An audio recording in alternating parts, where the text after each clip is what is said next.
Today we're moving on to chapter 18, and we're going to be covering spontaneous versus non-spontaneous reactions.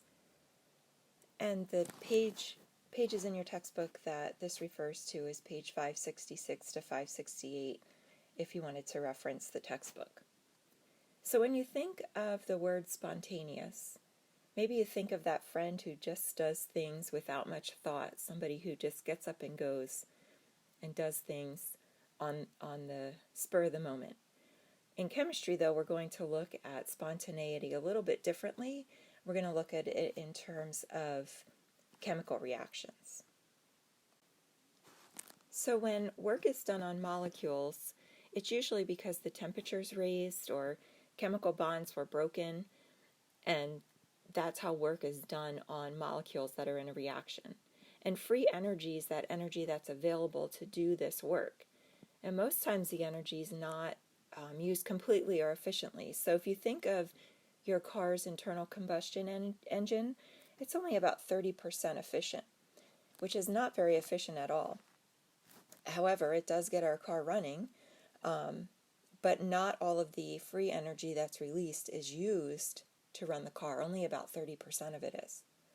Processes in our cells, like cell processes in our bodies, they're only about 70% efficient.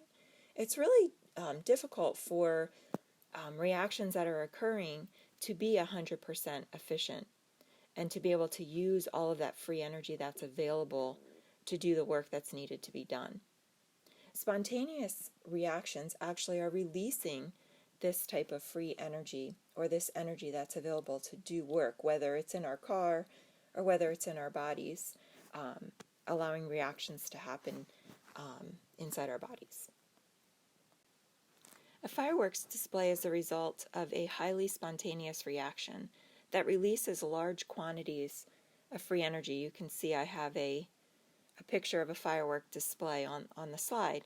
And this reaction requires a high initiation temperature, so basically you need to light an ignition source, and it produces a very fast reaction rate that we end up being able to see by the fireworks in the sky. But once the reaction starts, no other energy source is needed to complete this reaction. That's a spontaneous reaction. It naturally occurs, and it favors the formation of products at whatever conditions are specified.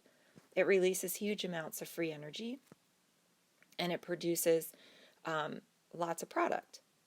And we talked about equilibrium before, and I have stated there that it releases or produces substantial amounts of product at equilibrium. So when the reaction comes to equilibrium, if it's a reversible reaction, it would produce the highest yield at that equilibrium point.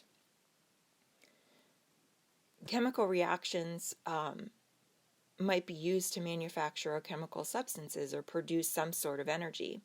And it would be important to a chemist that the reaction is spontaneous, so that you don't have to work at it to get the reaction to go. You don't have to continually be adding energy to the reaction for the reaction to proceed. In the case of the fireworks, that reaction, yes, it needed to be initiated with some kind of spark to initiate, but you didn't need to keep heat on that reaction for it to occur. Once you increase the temperature, the firework display just happens. So that's a spontaneous reaction. And that would be important to a chemist who is trying to manufacture some kind of substance, maybe to sell. So if you were preparing cadmium sulfide, as you can see in the picture that's on this slide, you would want this reaction to occur naturally and favor product formation. And as you can see in the photo, when sodium sulfide and cadmium nitrate are mixed, a precipitate forms right away, and you can see that yellowy orange precipitate forming. It's spontaneous and also releases free energy. Now, a non-spontaneous reaction, it doesn't mean that no products are formed. It just means that product formation is not favored. It means you have to add a whole lot of energy into the reaction for products to form. So if we look at this same precipitation reaction, but we look at it in reverse, and I'm going to write that reaction out just so you can see the actual reaction. It is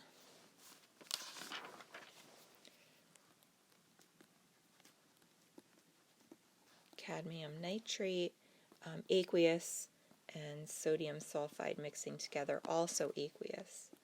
And in the forward reaction, it's going to occur spontaneously. But if we tried this reaction in reverse, this is our solid, and we have two sodium nitrate, that's going to stay in solution. So this double displacement reaction, you've seen those before. But if we tried this reaction in reverse, it's just not going to go back into those aqueous substances that we started with. So that's why I have this tiny little arrow in the reverse, because it's non-spontaneous in that reaction. So we wouldn't have the sodium sulfide being reformed. We would have that cadmium sulfide being formed, the sodium nitrate staying in solution, and nothing would be going in the reverse, or very little would be going in the reverse reaction. So the reverse reaction to this is non-spontaneous. Now there's a couple things that I want to mention about spontaneous reactions and non-spontaneous reactions that'll help you determine if something's spontaneous or non-spontaneous. So it's important that you know these things.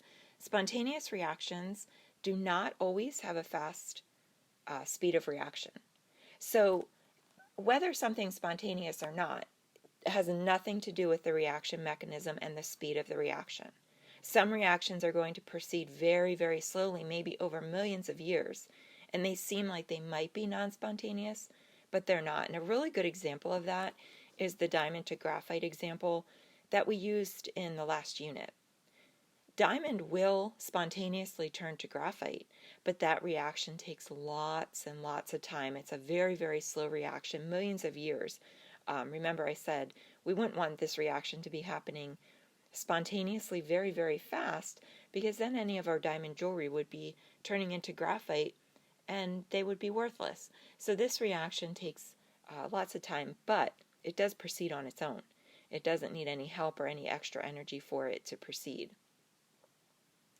A non-spontaneous reaction actually might be spontaneous under another set of conditions, or it might be non-spontaneous in one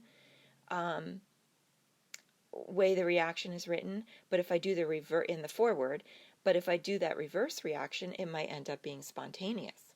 But if we change the set of conditions, like we change the temperature, we change the pressure, for example, that reaction may become spontaneous. So forward reaction might be non-spontaneous, reverse might be spontaneous. So you also might be able to change those conditions as well.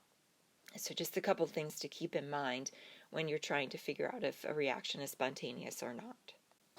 Now I embedded we're just going to watch 5 minutes of this clutch video about understanding spontaneity. I think it's a great video. I'm also going to have it linked. It's linked in the PowerPoint, but I'll have it linked on the class page too if you want to go back and look at any of the examples. But we are going to look at his explanation of spontaneity in this quick video clip. Hey guys, in this new video, we're going to take a look at thermochemical processes. Now, we're going to say that the section of physical science concerned with the transformation of heat and other forms of energy from one type to another is called thermodynamics. And what we're going to say here is, when it comes to a chemical reaction, just realize sometimes they occur, other times they don't. And it's really based on the conditions at the moment that a chemical reaction can or won't happen. Now, what we're going to say is this chapter is concerned with one key word, spontaneous. Is a reaction spontaneous, or is a reaction non-spontaneous? The deeper into this chapter we get into, we're going to learn that there's certain variables, such as delta G, delta S, and even K. All of these together in some way help to determine if a reaction is spontaneous or not. Now, when we say spontaneous, just remember, we're going to say a reaction that requires no outside energy source is classified as a natural process. So think about it. Let's think of a boulder, a huge rock rolling down a hill. We're going to say that huge boulder doesn't require any type of energy to roll down that hill. It It's using its own momentum in order to do that. We're going to say that since it doesn't require any type of energy for it to happen, then it's a spontaneous reaction.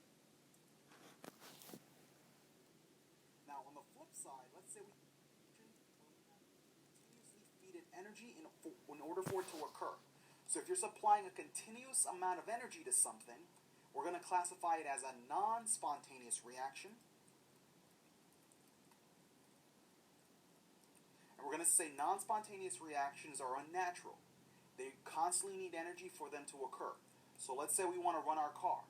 Well, our car cannot spontaneously run itself without any type of energy. We have to give it a battery. We have to give it gasoline. Without these sources of energy, the car can't ignite and start off and move on its own.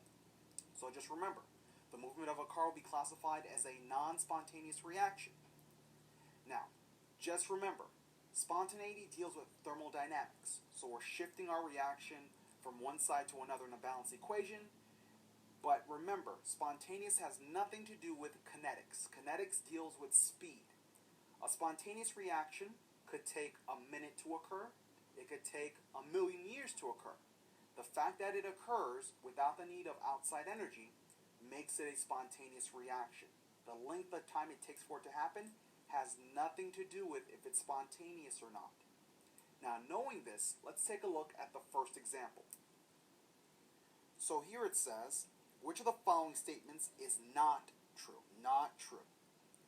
We're going to say the reverse of a spontaneous reaction is always non-spontaneous.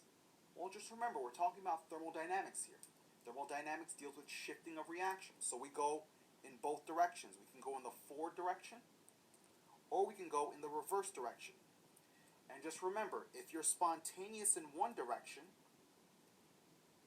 then you would be non-spontaneous in the reverse. So the first one is true.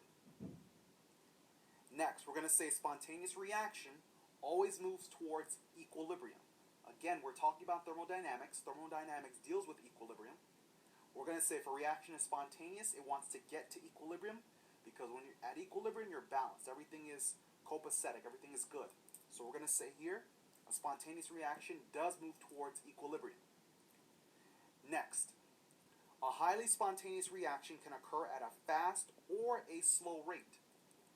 Now, we're going to say, like we said before, spontaneity has nothing to do with kinetics. A spontaneous reaction could take a minute to happen, or it could take 1,000,000 years to happen. The fact that it can happen makes it a spontaneous reaction. Spontaneous reactions occur. So this leaves us with our last choice here. Here it says it is possible to create a non-spontaneous reaction. Now, this might seem weird, but non-spontaneous reactions are again unnatural. They do not occur. We can supply constant energy to something, but once you take away that energy source, the reaction is going to cease. It's going to stop. It's not going to continue.